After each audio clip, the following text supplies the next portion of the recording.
წარმატებებსაც მიაღწევს დამერწმუნეთ საქართველო პოლიტიკური, სოციალური, კულტურული თვალსაზრისით აღმშენებლობით მით უმეტეს მიმზიდველი იქნება არა მარტო კავკასიელებისათვის, თვითონ ქართველებისათვის. დეკლარირებულ ლიდერობაზე ვთქვა თუ არა, იმიტომ რომ შენ რო იძახი რომ მე ვარ ცენტრი, მე მინდა ლიდერობა, შენავით ამ ხალხის გაღიზიანებას იწვევ.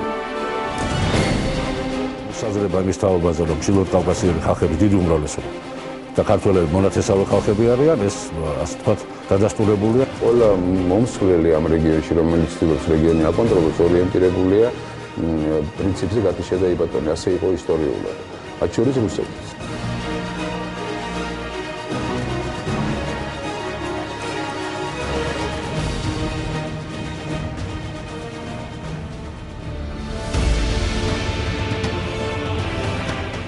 მოგესალმებით.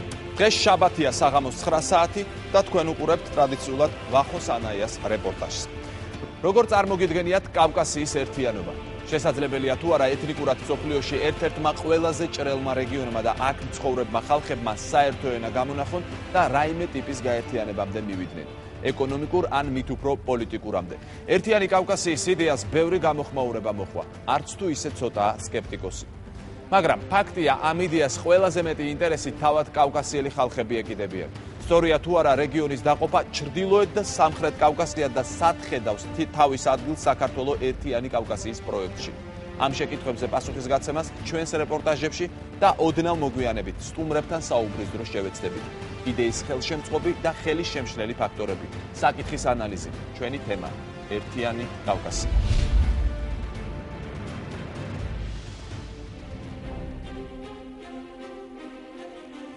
აწლეულების განმავლობაში ყოველთვის ჩნდებოდა კავკასიელ ხალხთა ერთიანობის იდეა. მაგრამ ეს იდეა არასდროს განხორციელებულა შუა საუკუნეების შემდეგ. კავკასიის რეგიონში ყოველთვის ჩნდებოდა ისეთი მოთამაშე, რომელიც კავკასიის ერთიანობას ყველა საშუალებით ებრძოდა. ძლიერი კავკასია ყოველთვის ვიღაცას უშლიდა ხელს.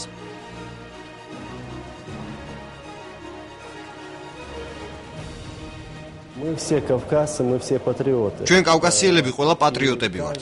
ყოველი კავკასიელი შეყვარებულია საკუთარ მიწა-წყალზე. უფრთხილდებით ჩვენს კულტურას და ტრადიციებს. ეს ყველაფერი იმაზეც აისახება, რომ გვინდა ერთად ვიყოთ. ერთიანობაზე ჩვენ მუდამ ვსაუბრობდით.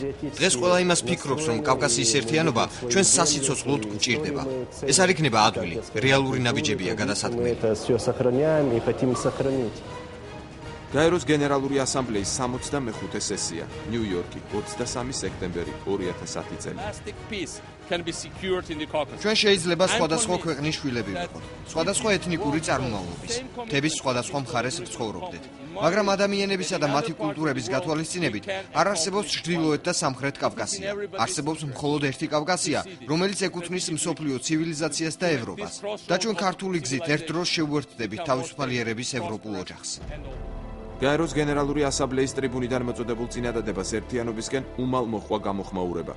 იდეის მოწინააღმდეგეებს არგუმენტებად კავკასიაში არსებული კონფლიქტები, ჭრელი ეთნიკური სურათი და რელიგიური საკითხები მოჰყავთ. მოსკოვში ამბობენ, რომ შიდა კონფლიქტების არსებობა არ მისცემს კავკასიელ ხალხებს საშუალებას ერთმანეთს დაუახლოვდნენ. სააკაშვილს სურს იყოს დიადი პიროვნება, რომელიც ხან საქართველოს აზერბაიჯანის კონფედერაციაზე საუბრობს, ხან კი კავკასიის ერთიანობაზე. ეს იდეები ამერიკაშია შემუშავებული და სიტუაციის დაძაბვას ისახავს მიზნად ჩრდილოეთ კავკასიაში. სავიზო რეჟიმის გამარტივებაც ერთ-ერთი პროვოკაციაა. ეს ნაბიჯი ჩრდილოეთ კავკასიაში ძალიან რადიკალურ განწყობებს გამოიწვევს. კავკასიის ერთიანობის იდეა განუხორციელებელია და სიტუაციის დაძაბვისკენაა მიმართული მხოლოდ. ეს არ არის კავკასიური შიდა კონფლიქტები, სამწუხაროდ არის კონფლიქტი კავკასიელ ხალხებს და რუსეთს შორის, იმიტომ რომ ყველა კონფლიქტი, რაც კავკასიაში დღეს არსებობს, იგივე დაუშვათ აფხაზებს და ქართველებს შორის, ოსებს და ქართველებს შორის, იგივე ინგუშებს და ოსებს შორის, ეს არ არის კონფლიქტი ჩამოთვლილ ხალხებს შორის. ეს არის კონფლიქტი იგივე დიდ ჩვენ სამწუხაროდ დიდ მეზობელთან და ერთიანობის იდეა კავკასიაში არ ჩამკვდარა არასოდეს 1000 წლების მანძილზე და რა თქმა უნდა ის ყოველთვის აქტუალურია და დღესაც თავისი ასე ვთქვათ, აქტუალობა არ დაუკარგავს. კავკასიას ერთიანობა სჭირდება, მაგრამ რამდენად არის მზად თვითონ კავკასიელი ხალხები ერთიანობისთვის ეს სხვა საკითხია. ჩრდილოეთი კავკასია, რომელიც ეკონომიკურად პირდაპირაა დაქვემდებარებული რუსეთის ცენტრალურ ხელისუფლებას, ეკონომიკურ აქტივობებს ძალიან საჭიროებს. საზღვრის გახსნა და კავკასიელებისთვის უვიზო მიმოსვლის შეთავაზება კი ასეთ ურთიერთობებს საახალისებს და კავკასიელ ხალხებს ერთმანეთთან დაახლოვებს. And just since October 15th, when the border crossing opened, ჩემს ხელთ არსებული ინფორმაციით, მას შემდეგ რაც საზღვარი გაიხსნა, ამ შემოთავაზებით დაახლოებით 20,000-მა ადამიანმა ისარგებლა. რა თქმა უნდა, დიდია ეკონომიკური შედეგი. ეს ძალიან ჭკვიანურად გათვლილი პოლიტიკაა. ახლა ამ რეგიონს ეკონომიკური გაძლიერება ძალიან სჭირდება.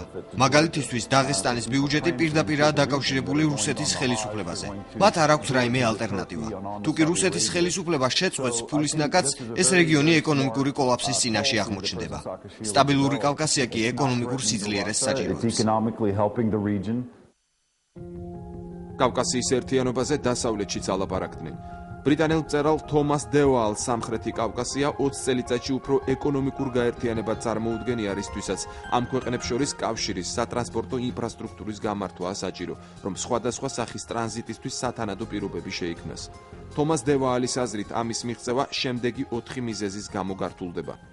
პირველი, ამ ქვეყნებისთვის დამოუკიდებლობის საკითხი უფრო მნიშვნელოვანია, ვიდრე საერთო ინტერესისთვის დათმობაზე წასვლა.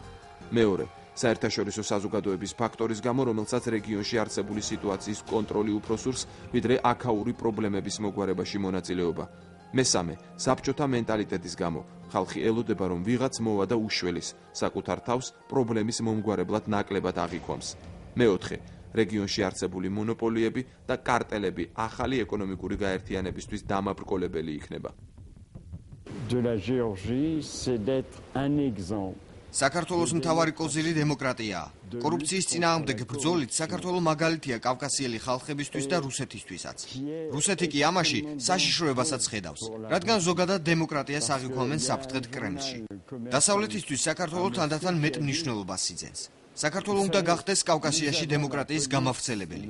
მე ვიცნობ ჩეჩნებს, ვგმობ რუსულ პოლიტიკას ჩეჩნეთში, რის შედეგადაც 200,000 ადამიანი დაიღუპა. ჩეჩნები აქტუალებული არიან ცხოვრების დონით, რაც საქართველოშია. დემოკრატია უსაფრთხოების ყველაზე დიდი გარანტია. კავკასია ეთნიკურად ყველაზე ჭრელი რეგიონია. ამავდროულად შიდა კონფლიქტების რაოდენობით ყველაზე დატვირთული. იმპერიები, რომლებიც კავკასიაში შემოდიოდნენ, ყოველთვის ცდილობდნენ ამ ეთნიკური სიჭრელის საკუთარი ინტერესების მიხედვით გამოყენებას. ერთიანობისკენ მოწოდების ნებისმიერი იდეა ძნელად განსახორციელებელია, მაგრამ კავკასიელი ხალხები ამ შემოთავაზებას ყოველთვის დიდი ინტერესით უყურებდნენ. დამოუკიდებლობის პერიოდშიც ამ იდეას ჰქონდა თავისი, ესე ვთქვათ, თავის მიმდევრებიც ყავდა და თავის ადგილიც ეკავა, ნიშაც ჰქონდა. თუმცა ეს არ იყო პოლიტიკური ერთობაზე ორიენტირებული თავიდანვე, მაგრამ ყოველ შემთხვევაში გარკვეულ კულტურულ და სულიერ ერთობაზე იყო ორიენტირებული, სხვა კავკასიური სახლის ზოგად გამსახურდა ეს. შემდგომში ამ იდეის, ასე ვთქვათ, მაგვარი იდეა გაჩნდა მშვიდობიანი კავკასიის. სხვა ინიციატივებისგან განსხვავებით, ახალ შეთავაზებას კავკასიელი ხალხებისთვის კონკრეტული ნაბიჯები მოჰყვა. დღეს ყველა თანხმდება იმაზე, რომ შვიდი კავკასია რეგიონში ყველა მხარეს სჭირდება, განსაკუთრებით კი თავად კავკასიელ ხალხებს. It's a beautiful idea and ძალიან კარგი იდეაა. ვფიქრობ, რომ განხორციელება შესაძლებელია. იმის გათვალისწინებით, რომ ძალიან ბევრი რამე გვაქვს საერთო. ტრადიციები, ფასეულობები, აზროვნება. ესაა ის საფუძველი, რომელზეც ერთიანი კავკასიური სახლის აშენება შევძლებთ. 90-იან წლებში იყო ერთიანობის მცდელობები, მაგრამ მაშინ რთული პერიოდი იყო. ახლაც არა ადვილი ამ იდეის განხორციელება, თუმცა სიძნელეებს არ უნდა შეუშინდეთ. რაღაც ერთიან პოლიტიკაზე უნდა შევჯერდეთ და ჩვენი საერთო ინტერესები განვახორციელოთ.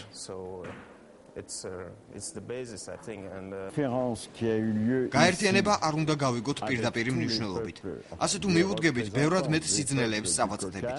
ერთმანეთთან დაახლოვება იმისთვისაა მნიშვნელოვანი, რომ რეგიონი სტაბილური იყოს და ომები თავიდან ავიცილოთ. კავკასიაში სიმშვიდე ყველა საინტერესებს და ყველას სჭირდება. რა უნდა გაკეთდეს ერთიანი კავკასიის იდეის განხორციელებისთვის? რა უნდა იყოს შემდეგი ნაბიჯები?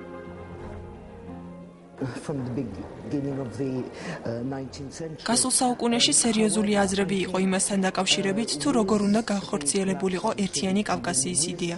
ვფიქრობ, რომ ახლა ეს ახალ ეტაპზე უნდა გადავიდეს. ეს იდეა იმიტომ არ ხორციელდებოდა, რომ კავკასიაში კოლონიალური პოლიტიკა ხორციელდებოდა. ახლა კი რუსეთის მიერ პროვოცირებულმა კონფლიქტებმა ერთიანობა საჭირო გახადა. ძალიან ბევრი კონფლიქტია ჩრდილოეთ კავკასიაში. 2008 წლის აგვისტოში, როდესაც რუსეთი საქართველოს დაესხა თავს, ამ ფაქტმაც კიდევ ერთხელ დაადასტურა კავკასიაში სტაბილურობის აუცილებლობა.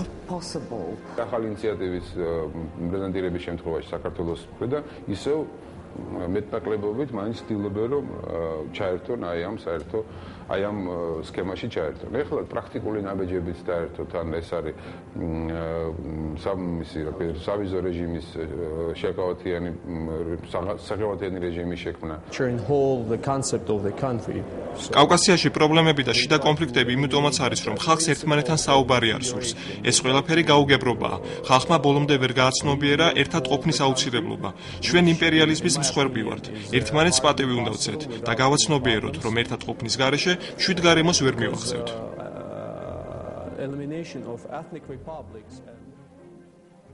თქვენ ახლა მონიტორზე ხედავთ კავკასიის რუკას. რუკაზე კარგად ჩანს ეთნიკური მრავალფეროვნება, განსაკუთრებით ჩრდილოეთ კავკასიაში. კავკასიის ერთიანობის იდეისადმი სკეპტიკურად განწყობილი პოლიტიკოსები და ექსპერტები ეთნიკურ მრავალფეროვნებას უმატებენ რელიგიურ და ენობრივ განსხვავებას და ამას იდეის ხელის შემჩნელ მთავარ ფაქტორებად ასახელებენ.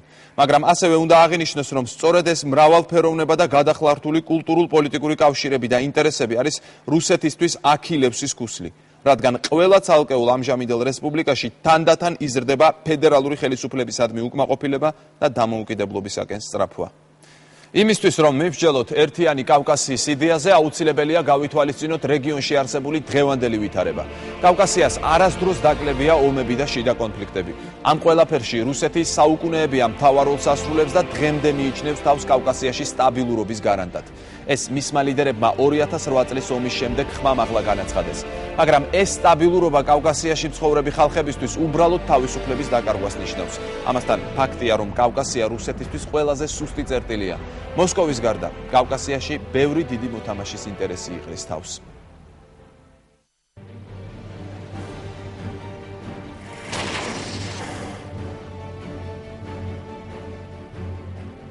კავკასიაში ბოლო რამდენიმე წლის განმავლობაში ვითარება უკიდურესად დაიძაბა.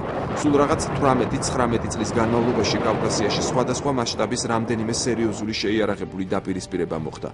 ტერიტორიულ კონფლიქტებს ჩეჩნეთში რუსული აგრესია დაემატა.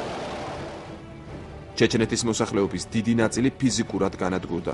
უმრავლესობა დევნილად იქცა.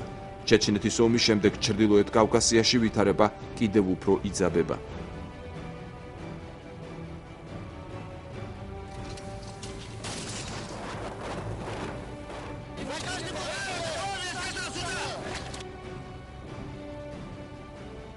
სამწუხაროდ ჩვენი მეზობელი რუსეთი ტრულადაა განწყობილი კავკასიელების მიმართ.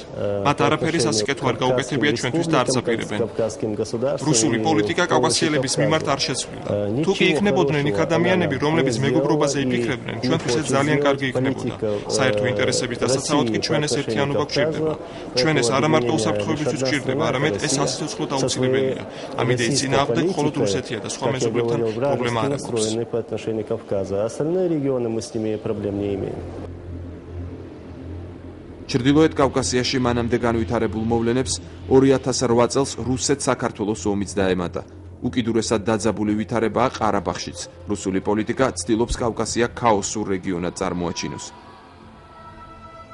რუსეთის სამხედრო პოლიტიკა ჩრდილოეთ კავკასიაში არის რეგულარულად ჩიხში შესული. აქამდე პუტინის პერიოდის პოლიტიკა იყო რაღაც ადგილობრივ ელიტებთან მოლაპარაკებებზე დამოკიდებული და მათ სუბსიდირებაზე, გარკვეული აზრით შეიძლება მოსყიდვაზე დამყარებული და იმედი აქვს, რომ ეს კლანები რაღაცნაირად მოახდენენ სტაბილიზაციას ვითარებისა.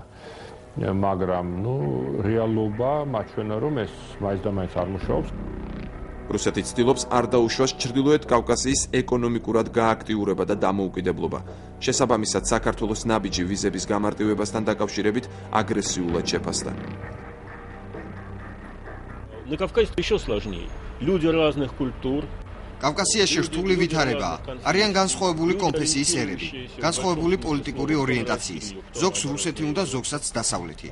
ასე რომ ამ თემაზე საუბარი შეიძლება, მაგრამ მეორე საკითხია რამდენად განხორციელდება. გამოვრიცხავ კონფედერაციას და ნებისმიერ პოლიტიკურ კავშირს. რაც შეეხება ეკონომიკურ ურთიერთობებს, ამაზე მუშაობა შესაძლებელია. თუმცა რამდენად რეალურია ეს ამ ვითარებაში, არ შემიძლია დადებითი პასუხის გაცემა. კავკასიის მიმართ კრემლის PR კამპანია არამხოლოდ საომარი ვითარებებით გამოიხატება. რუსეთის ქალაქებში ხშირია კავკასიელების დევნის ფაქტები. კავკასიელებს ცემენ და არის შემთხვევებიც, როდესაც რადიკალურად განწყობილი ჯგუფები სასიკვდილოდ იმეტებენ. გარდა ამისა, ინტერნეტში ხშირად ვრცელდება ისეთი ვიდეო რგოლები, რომლებიც კავკასიელების დისკრედიტაციას უწყობს ხელს. На Кавказе есть гора, Севастополь видно, медведь ходит без штана, как его не стыдно, если упадешь с гора. რუსეთში უსწორდებიან კავკასიელებს, ამიტომ ეს არის, რა თქმა უნდა, საფუძველი, რომ კავკასიაში მცხოვრები ხალხები ერთად შეიკრან, მაგრამ ბევრად უკეთესი იქნება თუ პოზიტიური სტიმულები იქნება ამის, მაგალითად, განათლება, მაგალითად, კულტურა, მაგალითად, უსაფრთხოება. აი ესეთი პოზიტიური სტიმულები, რომელიც ჩვენ უნდა შევქმნათ იმისათვის, რომ განვაპირობოთ კავკასიელი ხალხების ერთიანობა. ცნობილია, რომ რუსეთს არაერთხელ გამოუყენებია კავკასიელი ხალხები ერთმანეთის წინააღმდეგ. საომარ ვითარებაში რუსეთის სპეცსამსახურები კავკასიელ მოხალისეებს სხვადასხვა კონფლიქტში აქტიურად იყენებდა და შემდეგ თავადვე ანადგურებდა ამ დაჯგუფებებს. ასე მოხდა 2008 წლის რუსეთ-საქართველოს ომის დროსაც. То же самое делала Россия. რუსეთმა იმისთვის, რომ საქართველოსთან პრობლემები მოეგვარებინა, ჩრდილო კავკასიელი მოხალისეები გამოიყენა. ამით კიდევ უფრო გააღვივა კონფლიქტი კავკასიელ ხალხებს შორის, იმისთვის, რომ სიტუაცია კარგად აკონტროლოს. რუსეთის დღევანდელი ხელისუფლება ვერ აცნობიერებს, რომ გარკვეულ შეხედულებებზე გაერთიანებული კავკასია არ წარმოადგენს საფრთხეს. ამის გაცნობიერებას ნორმალური ხელისუფლება სჭირდება. ახლანდელ ხელისუფლებას კი ძალიან ეშინია, რომ კავკასია მისი კონტროლის გარეთ მოექცევა. დეგრადირებული პიროვნება, სახელდაკარგული პიროვნება ყოველთვის აღმოჩნდება. თვითონ ქვეყნის შეგნითკენაც. ამ კონფლიქტის გამგებლებს სწორედ ეგ უნდათ, რომ საქართველოს მარტო აღმოჩენილიყო, ჩილო კავკასიელებთან წინააღმდეგობაში შესულიყო. მაგრამ ეს აუცილებლად წარსულს ჩაბარდება ასეთი დამოკიდებულება მოსკოვიდან, იმიტომ რომ ბევრად უფრო ღრმა არის ფესვები და ნიადაგი კავკასიის ერთიანობისა და თანამშრომლობისა ამ ერთიანობის ფარგლებში. დასავლეთისთვის კი ერთიანი კავკასია გაცილებით მომხიბვლელია. კავკასიაში სიმშვიდე ევროპისთვის ენერგორესურსების ალტერნატიულ გზასაც უკავშირდება. გარდა ამისა, ეს რეგიონი ძალიან ახლოსაა პრობლემურ ახლო აღმოსავლეთსა და შუა აზიასთან.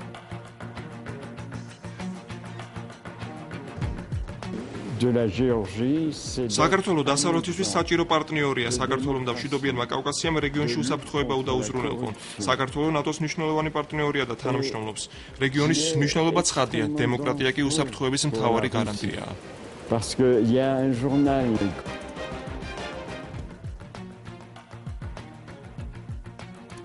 დასავლეთი ასევე აცნობიერებს იმას, რომ რუსეთისთვის კავკასია ძალიან მტკივნეული თემაა. ჩრდილოეთ კავკასიაში ბოლო დროს რამდენიმე ათეული ტერაქტი და შეტაკება მოხდა. მათ შორის ერთ-ერთი უკანასკნელი გროზნოში პარლამენტის შენობაზე თავდასხმა იყო.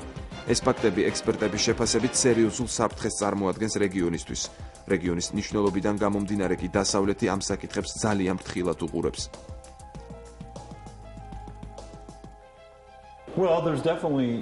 კავკასიაში ბევრი კონფლიქტია. ყარაბაღი, ოსეთი, აფხაზეთი, ჩეჩნეთი. ჩეჩენი აჯანყებულები კვლავ ძლიერები არიან. საქართველოს ამ კონფლიქტებში ერთგვარად შუამავლის როლიც უნდა შეასრულოს. რთული მისიაა. რეგიონში სტაბილურობა ერთიანობის გარეშე ძნელი მისაღწევია. კავკასიის ერთიანობა კი ამ სივრცეში ყველა მხარეს უნდა აინტერესებდეს. კავკასია არის ამ თვალსაზრისით ძალიან მნიშვნელოვანი თემა, იმიტომ რომ დასავლეთი გზნობს კავკასიაში რუსეთის სისუსტეს. გულისხმობს ჩრდილოეთ კავკასიაში. გზნობს მისი პოლიტიკურობის, მისი პოლიტიკის, ესე ვთქვათ, სიმახინჯეს და აქედან გამომდინარე ცდილობს, რომ რაღაცნაირად ერთობლივად მოხდეს აი ამ ზონის კონტროლი. რუსი ექსპერტები სკეპტიკურად უყურებენ საქართველოსა და აზერბაიჯანის ურთიერთობასაც. თუმცა არც ამ შემთხვევაში შეიძლება პირდაპირ იმის გააზრება, რომ რაიმე პოლიტიკურ კონფედერაციაზეა საუბარი აზერბაიჯანთან. ანუ პირდაპირ აზრით ის არ უნდა გავიგოთ, თვითონ თითქოს აი რაღაც საქართველოს აზერბაიჯანის კონფედერაცია უნდა შეიქმნას, დაახლოებით ისეთი როგორც თქვა შვეიცარიის კონფედერაცია, ანუ რაღაც ახალი სახელმწიფოებრივი ფორმა უნდა შეიქმნას.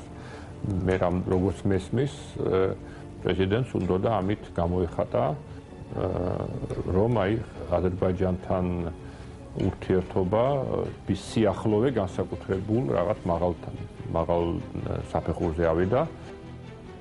პროცესი დაწყებულია. დებატები ერთიანობასთან დაკავშირებით აქტიურ ფაზაში შევიდა.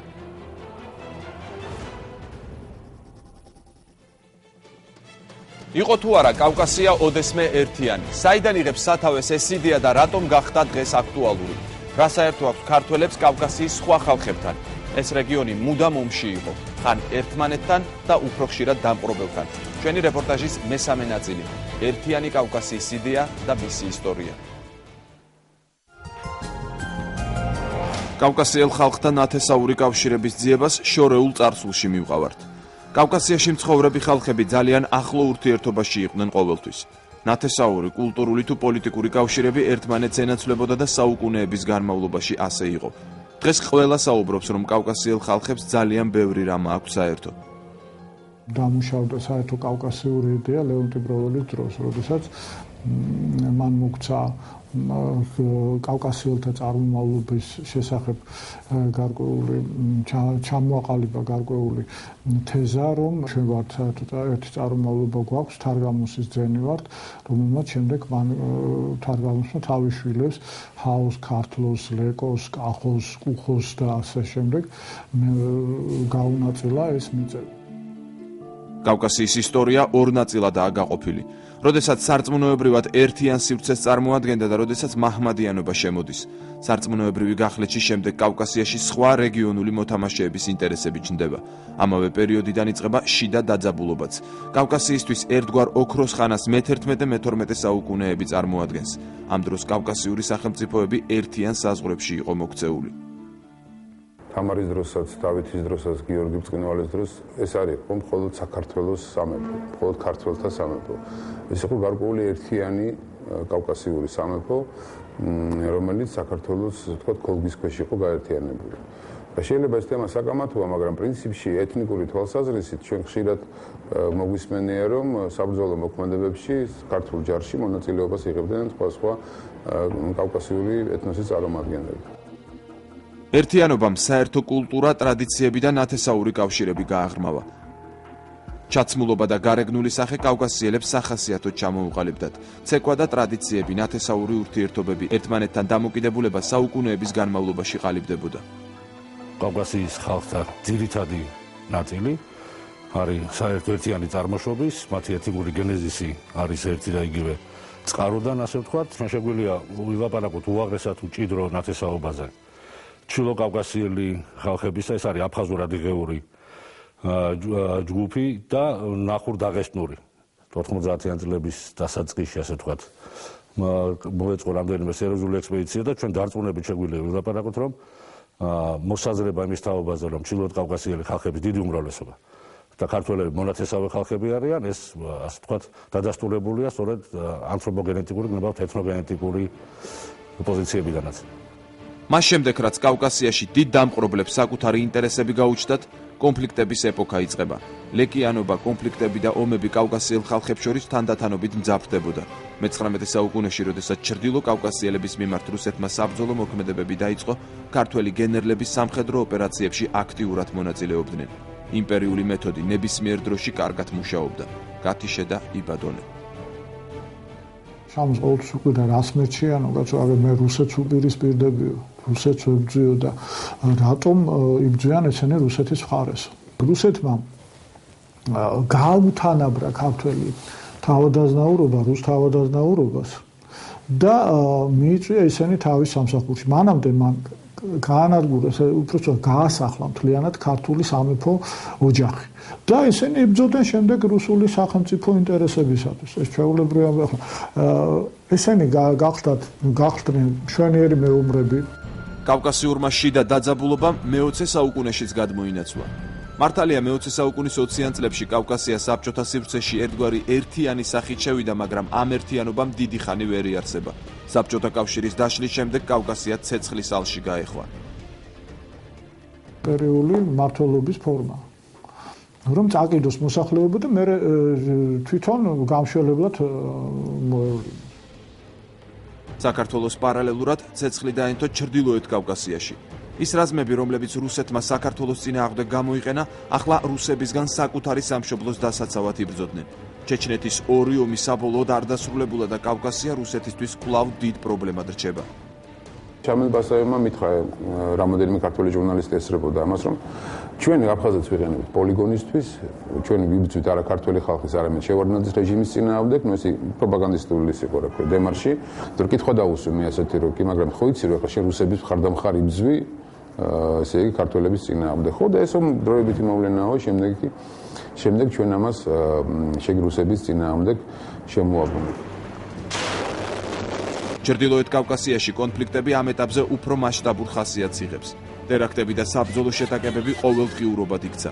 კავკასიაში რუსეთი საკუთარი პრობლემების მოგვარებას კავკასიელების ხელითვე ცდილობს. ისტორიის განმავლობაში ეს არაერთხელ განხორციელებულა. შეძლებენ თუ არა კავკასიელი ხალხები ახალი ისტორიის დაწყებას, ამჯერად უკვე დროის საკითხია. და ჩვენი გადაცემა გრძელდება და წარმოგიდგენთ ჩვენს დღევანდელ სტუმრებს. გივი ღამბაშიძე, კავკასიის ფონდის პრეზიდენტი, მოგესალმებით ბატონ გივი, დიდი მადლობა რომ ხართ დღეს ჩვენი გადაცემის სტუმარი და ალექსანდრე რუსეცკი, სამხრეთ კავკასიის რეგიონული უსაფრთხოების ინსტიტუტის დირექტორი, მოგესალმებით ბატონ ალექსანდრე. მე შეგახსენებთ რომ ჩვენ ვსაუბრობთ ერთიანი კავკასიის იდეაზე. ბატონ გივი, თქვენგან მინდა დავიწყოთ, თქვენ დაგისვათ პირველი შეკითხვა, რა ტიპის ერთიანობაზე შეიძლება იყოს დღეს საუბარი კავკასიის ერთიანობაზე, ეკონომიკურზე თუ პოლიტიკურზე, თუ ჩანს რაიმე კონტურები? ეს ერთობა მრავალმხრივი უნდა იყოს, ძალზედ საკურათებულა რომ ამდაგვარი პრობლემატიკა დადგა მე-19 საუკუნეში დიდი ილია ჭავჭავაძის დროს და დიდმა ილიამ შემოგთავაზა იმდროინდელ საქართველოს ეკონომიკური და სოციალური ერთობის თაობაზე საუბრობს. იგი მიუთითებდა პირველ რიგში საერთო ბაზრის არსებობაზე. ასე რომ მე ვიტყოდი რომ დღესდღეობით საჭირო არის ეკონომიკური, კულტურული და უკვე პოლიტიკოსების უნდართვისებებზეა დამოკიდებული და საერთაშორისო ვითარებაზე, რომ ამ გეოპოლიტიკურ სივრცეში მოხდეს ინტერესთა ერთობლიობის გამოკვეთა და დაახლოება ამ საფუძველზე. ბატონ გივი, კულტურული ერთობა, ბაზრის საკითხი ეს გასაგებია. ამ ორმა კომპონენტმა თქვენი აზრით უნდა მოამზადოს სწორედ ეს პოლიტიკური ერთობის საკითხი? რასაკვირველია, კულტურის ფენომენის ქვეშ მე ძალზედ ფართოდ წარმომიდგენია ეს ყველაფერი, აუცილებლად ჰუმანიტარული, საგანმანათლებლო, სპორტით, ამავე დროს მეცნიერება, ეს ყველაფერი არის რესურსი, რომელიც დღესდღეობით არ აქვს გამოყენებული საქართველოს ბოლომდე და როგორ უნდა გამოიყენოს, თქვათ, ამის შესახებ კიდევ ვკითხავთ, მანამდე ბატონ ალექსანდრე, თქვენ რას ფიქრობთ ამ იდეის შესახებ და საერთოდ რამდენად რეალურია კავკასიის ერთიანობის იდეა? როდესაც ჩვენ ვსაუბრობთ ერთიანობაზე, კავკასიის ერთიანობაზე, ალბათ პირველ რიგში ჩვენ უნდა გავმარტოთ თუ რა არის, თუ როგორ გვესმის კავკასია. ხშირად როდესაც საუბარი არის კავკასიურ ერთიანობაზე, გულისხმობს საქართველოს კომუნიკაციას, ურთიერთობას სომხეთთან, აზერბაიჯანთან და ჩრდილოეთ კავკასიასთან. ეს არის ეგრეთ წოდებული მცირე კავკასიის ფორმატი. სინამდვილეში უშუალოდ კავკასიის ცნება ბევრად უფრო დიდი არის თავის საზღვრებით და სცილდება მხოლოდ არსებული ამ ქვეყნების ტერიტორიებს, სახელმწიფო საზღვრებს. ძალიან საინტერესო არის ის, რომ ის ტერიტორიები, რაც ჰქონდა 21 წლამდე საქართველოს, ესე იგი გულისხმობენ სოჭის ზონაზე ტერიტორიას, დღეს პრაქტიკულად რატომღაც აღარ ითვლება სამხრეთ კავკასიის ტერიტორიად და კავკასიის ტერიტორიად თუ ითვლება ეგეც კითხვის ნიშნის ქვეშ არის. მაშინ, როდესაც რეალურად ეს არის სამხრეთ კავკასიის ტერიტორია და არა მხოლოდ ეს, არამედ ანაპავნე, ნოვოსისხლამდე პრაქტიკულად ეს არის კავკასიური ტერიტორიები, სამხრეთ კავკასიური ტერიტორია. ამიტომ, როდესაც ჩვენ ვსაუბრობთ ერთიანობაზე, უნდა გავსაზრდოთ თუ რა ტიპის ფორმატზე ვსაუბრობთ. გასაგები, რაც ახლა თქვენ თქვათ სურათი დახატეთ, ეს კიდევ უფრო ფართო არეალია, ხო? მაგრამ რეალური და მნიშვნელოვანი არის, რომ ჩვენ გავსაზრდოთ. გასაგები, რა შეიძლება იყოს გამაერთიანებელი? იმიტომ რომ, მოდი პირდაპირ თქვა, ძალიან ბევრ ადამიანს, სკეპტიკოს მიაჩნია, რომ ეს უბრალოდ არის უტოპია და შეუძლებელი დღევანდელ პოლიტიკურ სიტუაციაში. თქვენ რას უპასუხებდით, თქვათ, ვისაც ასეთი აზრია? კი ბატონო, ეცეთ რამოდენიმე შეგვიძლია დავასახელო პოლიტიკური თეორია, რომელიც არსებობდა და დღესაც რაღაცაად არის ცდილობები, რომ ეს პოლიტიკური თეორიების, ასე ვთქვათ, რეანიმაცია მოხდეს. დაწყებული და უშუალოდ კავკასიის ხალიფატიდან, რაც არაბული უშუალოდ პოლიტიკური სოხედოლობის შედეგი არის. დამთავრებული ისეთი თეორიით, როგორც ეს პრომეთეიზმის თეორია, რომელიც იუზეფ პილსუდსკის მიაწერა ამ თეორიის ავტორობას, სადაც კავკასია იყო წარმოდგენილი როგორც ერთ-ერთი სუბიექტი მაკრორეგიონალური ბლოკის, სადაც შედიოდა უკრაინა, მოლდოვა, დღევანდელი ბელორუსიის, ლიტვის ნაწილი და პოლონეთი. ესე იგი, ყველა ამ ერთ-ერთი კიდე საინტერესო ფორმატი არსებობდა და ბოლო 20 წლის განმავლობაშიც იყო წარმოდგენილი კავკასიის მთიელთა კონფედერაციის სახით, რომლის ამ პოლიტიკური თეორიის მიმდევრების აზრით უნდა შექმნილიყო ესეთი ტიპის სახელმწიფო და ცენტრი ყოფილიყო სოხუმში, ესე იგი დედაქალაქი სოხუმი. ესე იგი, ყველა ეს თეორია, ყველა ამ თეორიის სისუსტე მდგომარეობდა იმაში, რომ იყო, ასე ვთქვათ, აგრესიული და აგრესიის წინააღმდეგ რეაქცია გარკვეული. ანუ ამ რის წინააღმდეგ იყო რეაქცია? რუსეთის იმპერიის, ასე ვთქვათ, წინააღმდეგ. მე ბოლო იმაზე ვსაუბრობ, რა ხალიფატის დროს. ესე იგი, როგორც რეაქცია და როგორც რეაქტიული, ასე ვთქვათ, მოძრაობა, არც ერთ შემთხვევაში, არც ერთმა ამ პროექტმა არ გაამართლა. იმიტომ რომ საფუძველში არიდო ის, სადაც ბატონი გივი საუბრობს, ეს არის ეკონომიკური და კულტურული ასპექტები. აშკარად ჩანს, რომ ეს თეორიები იყო ხელოვნურად შეთითქმული და ამ თეორიების ძირითადი, ასე ვთქვათ, ამოცანა იყო კავკასიური ხალხების გამოყენება რაღაცა გეოპოლიტიკურ და გლობალურ ბრძოლაში. აი ამ ბრძოლაში ჩვენ არც უნდა ჩავრეულიყავით მაშინ და არც დღესაც არ უჩერა არავის აი ამ ბრძოლაში უშუალოდ ჩაბმას. გაიხსენა ბატონ ალექსანდრემ ეს თეორიები, რომელიც ბოლო ხანებშია შექმნილი და პიროკოლისა მე შევეხები თვითონ დაუბრუნდათ, იმიტომ რომ ძალიან მნიშვნელოვანი საკითხია კავკასიის ცნების, მისი საზღვრების, მისი ასე ვთქვათ, სივრცის განსაზღვრა და საინტერესოა რომ ჯერ კიდევ მე-11 საუკუნის შუა ხანებში ამ 9 საუკუნე ნახევრის წინ დიდმა ისტორიკოსმა და საეკლესიო მოღვაწემ ლეონტი მროველმა განსაზღვრა ეს სივრცე, როდესაც კავკასიის ხალხთა ეთნოგენეტიკური კონცეფციაზე საუბრობს და საზღვრავს სწორედ ზუსტად კონკრეტულად. საინტერესოა რომ ამ პერიოდისათვის უკვე არსებობს კავკასიის როგორც ჩანს დღევანდელი ტერმინოლოგიით კონფედერაციული ერთობა. ამის გახსენება აუცილებელი არის მიუხედავად იმისა, როგორც სახელმწიფოებრივი, ისე კონფესიური ერთობა. თემურლენგის ეპოქამდე. მე მიმაჩნია რომ აი ამ ძველი თუ ახალი თეორიით ჩვენ ფაქტიურად აი ამ სათამაშო სივრცეში, პოლიტიკური სივრცეში შემოდის გარკვეული ჩვენი ჩრდილოეთი მეზობლის ხედვისაგან განსხვავებული სუსხვა ხედვა, რომელიც შეიძლება ძალზედ საკურატებო იყოს კავკასიური სახელმწიფოების. ბატონ გივი, ეს ყველაფერი აი მოცემულ პოლიტიკურ სიტუაციაში, რაც არის გეოპოლიტიკური სიტუაცია დღეს კავკასიის გარშემო, იძლევა რაიმე პერსპექტივაში მაინც დღეს შეგვიძლია ვილაპარაკოთ, რომ ასეთი პროექტები შეიძლება განხორციელდეს? იმდენად რთული სიტუაცია ალბათ დამეთანხმებით, ხო, რუსეთი ძალიან დიდ როლს თამაშობს, ვინმეს რომელიმე დიდ მოთამაშეს დღეს აძლევს ხელს კავკასიის ერთიანობის იდეა. იცით რა არის, მე-19 საუკუნის მიწურულს დიდმა ებრაელმა მოღვაწემ თეოდორ ჰერცლმა ბრძანა ებრაელობო ძალზედ მოიწადინეთ, იშრომეთ და თქვენი ოცნება და სიზმარი რეალურად იქცევა.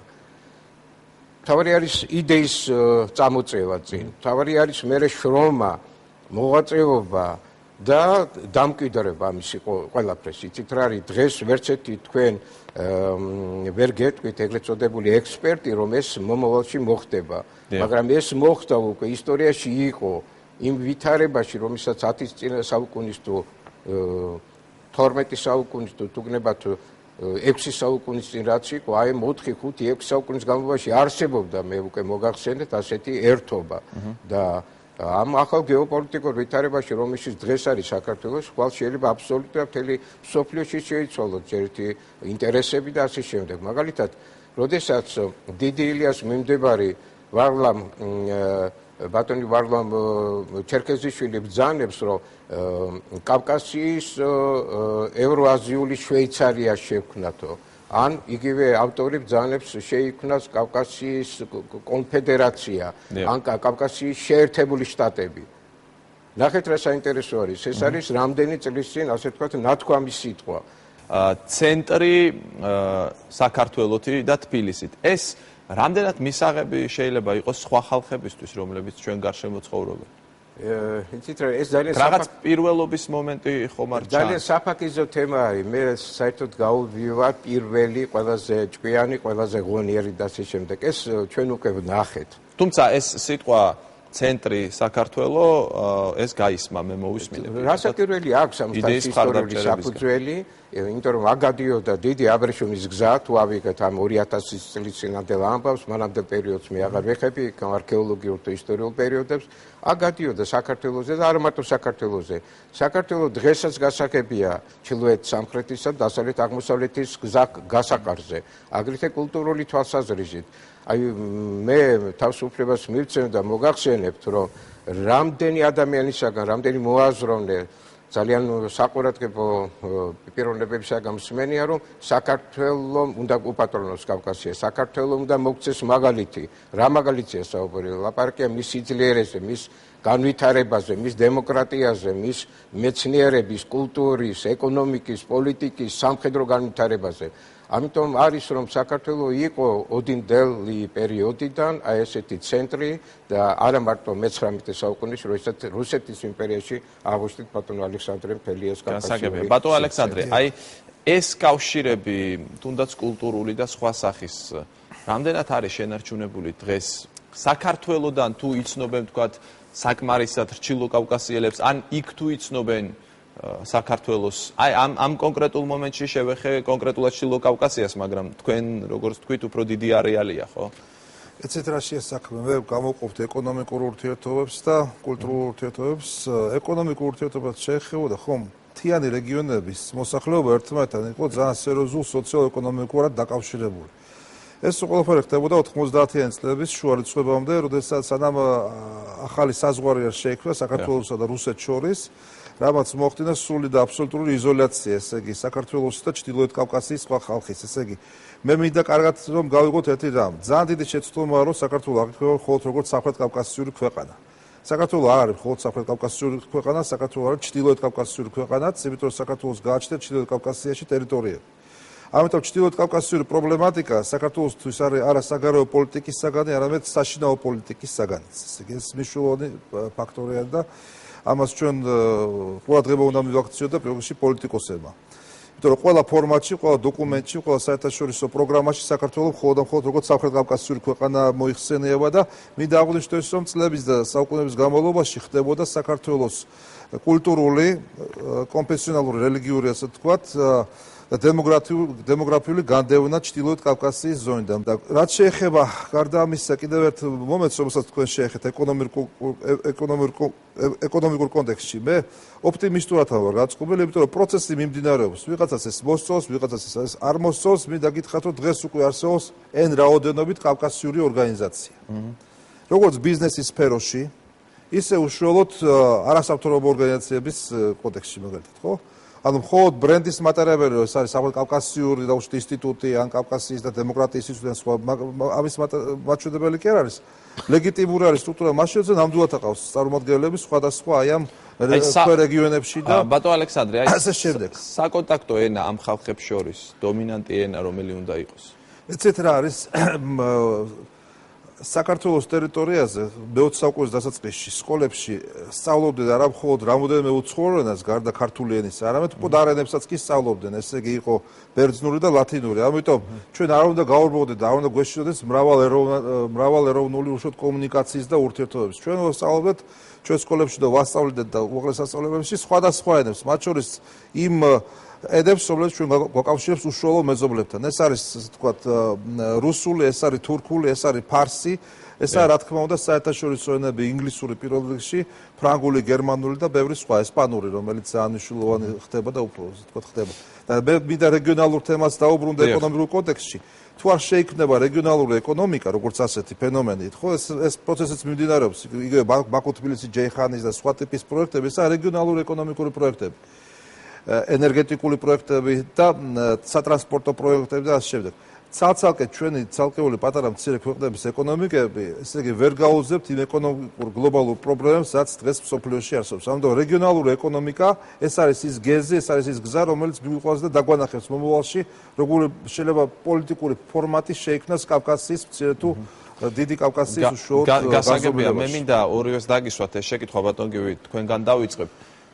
ხელის შემშლელ ფაქტორებზე მინდა ვთქვა, მთავარი პრობლემა ამ იდეის განხორციელების გზაზე რა გესახებათ?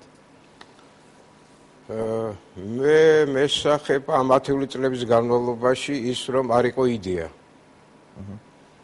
იდეა არის უნიშნულოვანესი ძალისა და რესურსის მატარებელი ცნება. ასე იწყება რა ბიბლია თვითონ. ჯერ იყო სიტყვა. ამ იდეის გახსენება არის საჭირო და გათავისება. როგორც ასეთი არათვით მიზნურად, არამედ თვითონ ცხოვრება წარმოშობს ამ ერთობის აუცილებლობას. როდესაც ესე იგი ჩვენ საუბრობთ რაღაც ამ ერთობის შესახებ, ამ ერთობის საფუძვლები უნდა კარგად განსაზღვროთ. ეკონომისტებმა, თქო, პოლიტიკოსებმა, პოლიტოლოგებმა, ისტორიკოსებმა და სხვა. უნდა მოხდეს ესე იგი, აი თვითონ აი იდეის შესწავლა ყველა განზომილებაში და შესაბამისად იგი ხორც შეისხავს აუცილებლად, იმიტომ რომ ცხოვრება წარმოშობს, გლობალიზაცია წარმოშობს თუგნებად ამ ვითარებაში, კავკასიის რეგიონში, ჩვენი გაერთიანებას წარმოშობს. მithumet როდესაც ესეთი ძალიან ძლიერი და მსუყე ნიადაგი გააჩნია. ბატონგივი, რამდენად არის თანხwebdriverში, მაგალითად საქართველოს მიერ დეკლარირებული დასავლური კურსი და ერთიანი კავკასიის იდეა ერთმანეთთან? იცით რა არის ეს კურსები ყველაფერი არის ძალიან პოლიტიკური, გარკვეული დროის ნაყოფი და ასე შემდეგ. მაგალითად 20-იან წლებში წამოაყენა დიდმა გრიგოლ ლორთქიფანიძემ, თავდაცვის მინისტრი იყო და ამავე დროს განათლების მინისტრი, წამოაყენა იდეა, რომ ესე იგი ჩვენ უნდა გავერთიანდეთ აი კულტურისა და ისტორიის საფუძვლებზე. იცით რა არის, მაშინ სხვა არაფერი არ იყო, გარდა იმისა, რომ იყო სწორედ აი ესეთი მოაზროვნების მხრიდან, ეს იყო ნიკო ნიკოლაძე თუ ეს იყო ჩემი დასახელებული ჩერკეზიშვილი, ბატონი ვარლამი თუ თითო როლა კაცი. და ხელის შემშლელიც ბევრი იყო ამ იდეისა და ეხლაც ბევრი იქნება, მაგრამ ამავე დროს თვითონ სიცოცხლე წარმოშობს ამ ერთობას. აუცილებლად მოხდება ეს ერთობა. ჩვენ ხელი უნდა შევუწყოთ და ეს მიმაჩნია, რომ იმ კულტურული ასე ვთქვათ საფუძვლები, რომელთაც უცხოვრია ჩვენ ხალხებს ათასწლეულების განმავლობაში, არა მარტო ძველ ეპოქაში ქრისტეშობამდე, არა ქრისტეშობიდან მოკიდებული ჩვენ ვართ ძალიან ჭიდროთ ერთმანეთთან ფსიქოლოგიურად და ეთნიოფსიქოლოგიის თვალსაზრისით დაკავშირებული.